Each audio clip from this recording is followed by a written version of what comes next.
I'm going into week 17 and I'm really excited because officially my belly is past the is she bloated? Is she pregnant stage? She's pregnant stage. So finally I had my first lady ask when I was doing the store and it almost threw me off. I was like, wait, you talking to me? So that was really, really exciting. So first off, my apologies at the up the nose angle of this camera, and if it's shaking a little bit, I'm at my parents' house in Santa Barbara, and so I don't have my normal tripod. Alright, so let's get started on some of the interesting new things this month. So one thing I've been trying to do this month is go to as many massages as I can. Now right now, I'm personally just going to my regular cheap Thai massages that I normally go to. I'm not a doctor, so I can't recommend that you can go to any massage therapist. But for me, this is the perfect time because I'm not at 20 weeks. I can still lay on my back. They do accommodate, like obviously I can't lay on my stomach at this point, and I have done a little bit of reading on like, oh, can you just avoid these parts of my body? But it's a great time because first trimester, I didn't want anyone to touch my body. I was so nauseous all the time. And the third trimester, I can't just go to any cheap Thai massage place because I'm going to be really nervous on making sure that people really understand how to work with a pregnant body. So this is the perfect time, and I've just been trying to go as much as possible. Another big thing is I am so dry, and I mentioned this before, but like it's killing me. I even asked my midwife if they could just give me an IV fluid. She didn't say yes, but I don't see why not. They're allowed to do it during labor, so I would love to just, I think all pregnant women should just once a month get an IV of fluids. I think that'd be amazing.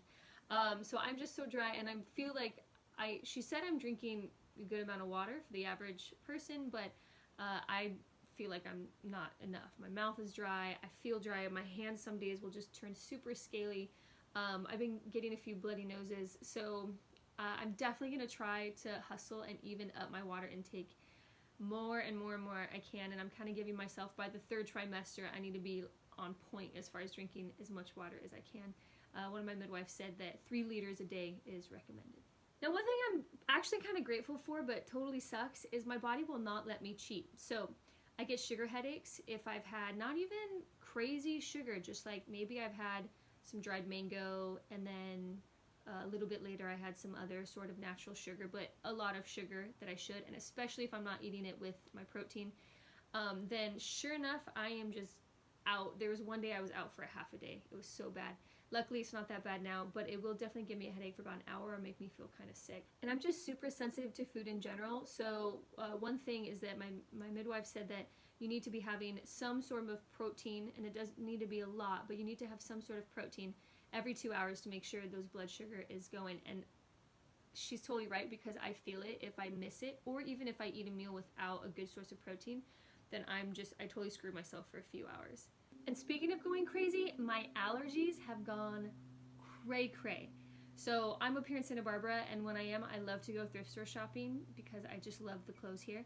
And usually within an hour or two, I start getting the itchy throat. I'm a little allergic to dust. Sure enough, now 5 minutes, I am dying. My nose is pouring, my throat, I feel sick, and if I'm exposed to it for too much in a weekend, I feel sick for several days after. So in order for me to shop, I can't walk in the store unless I have one of those full-on like N99 masks going on, and so I look ridiculous, but it's the only way that I can survive. Same thing if I'm outside for too long, maybe the pollen, especially in Santa Barbara, because I'm from downtown LA and we're not exposed to a lot of trees. And so the pollen will start to get to me and I'll start just feeling itchy all day. And the same thing with, like, I shouldn't even be admitting, but if I have a sip of wine, which I will if my husband has a glass of wine, I'll just put it in my mouth and kind of pretend that I'm drinking it. Then even that now, all of a sudden, itchy. I am just so sensitive. So my midwife just said, you know, stay away from Santa Barbara maybe. Obviously I'm not. She also recommended nettle leaf powder, so I started taking that. And she said if it's really bad, then Claritin is not an extreme drug, and allergies are so bad that if you have to, you can take that. Another weird thing is I've always had sensitive teeth, a little bit of receding gum lines, but they got really worse for about a month, and now they're actually getting better.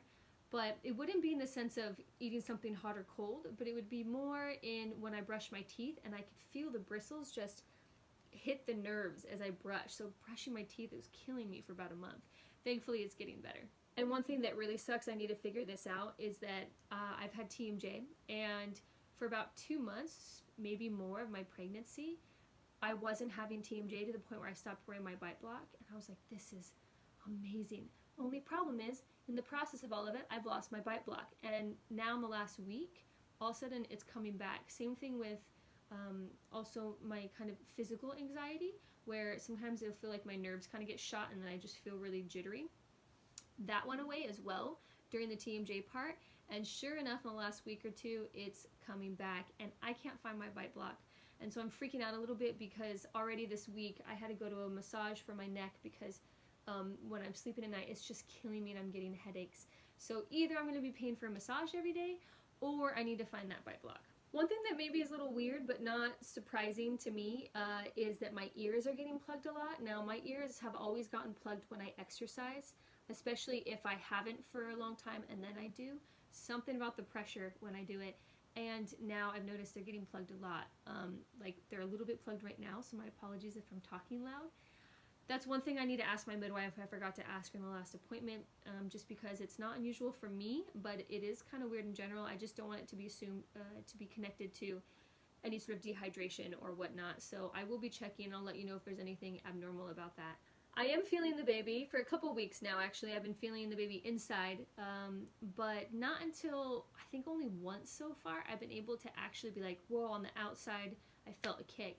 And when that was happening, I was in this position, I didn't want to leave, and I was calling my son. I was like, Huxley, come here, feel it, but he couldn't hear me, and so both my husband and my son have not felt the baby yet, but I'm not too worried about it. I want to wait till for sure it's happening before I kind of make my son come over and wait and try to feel the baby. For me, the weirdest thing so far is that I might be getting nighttime heartburn. Now, this is really weird for me. I am prone to heartburn, so that's not unusual, but about a week ago, I started waking up with a sore throat, and it was around the time where I was having some allergy attacks, so I thought it was postnasal drip. And then after that, it got so bad that I had a sore throat for about 3 days, and I felt sick. So then I thought I was sick, and then I felt better, but I still had the sore throat. So I kept thinking, okay, my allergies must be just killing me and having all this postnasal drip or irritation in my throat. I told my midwife, she said, you know, it could be that. It could also be nighttime heartburn. And so for me, that was really weird. I didn't think about that because when I get heartburn, I feel it. I feel the burn. I know what it feels like, and I know why. It's usually from certain foods that I've eaten, too much sugar, too much gluten. And so when she told me this, I was like, okay, sure. And I kind of brushed her off thinking, I'll just go deal with my allergies first. And she goes, no, rule out that it's heartburn first because I think it might be that. And so she pretty much told me to start taking some enzymes at night before bed. And there's different kinds of enzymes. I believe HCl pepsin, I have to double check, might be the one specifically for heartburn. So get a heartburn enzyme. She also recommended that papaya enzymes from Trader Joe's would be good, but take that at night and then sleep with your sleep elevated. Problem with that for me is that sleeping elevated somehow makes my TMJ a little bit worse, and because I can't find my bite block right now, I haven't been sleeping super elevated, but I have been taking the enzymes and I still get somewhat of a sore throat, but not as much. So I don't really know whether or not it is heartburn yet. But I'm going to be experimenting a little bit and I will let you know. Alright, so let me know how all you mamas are doing, and if you have any symptoms, kind of even the unusual ones that I'm having as well. I would love to hear your thoughts and if you have any remedies for some of these issues. Alright, take care. Bye.